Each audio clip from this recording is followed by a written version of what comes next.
அப்போ அப்போ அந்த கட்டமைப்புக்கு ஒரு நீதி கற்பிக்கப்படுது.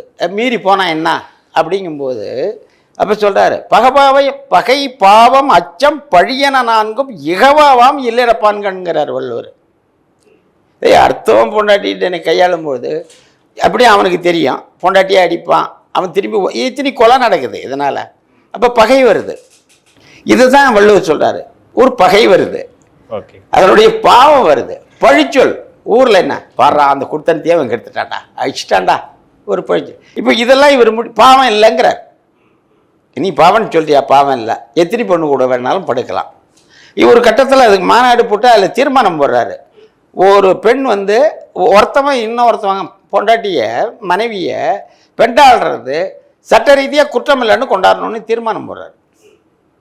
இப்போ இது நீங்கள் எந்த வகையில் எடுத்துக்கிங்க? இப்போ சமூகத்தில் ஒரு ஒழுங்கியல் இருக்குன்னா அந்த ஒழுங்கியலுக்கு முரண்பட்டு நிற்கிறதா அவர் வேலை.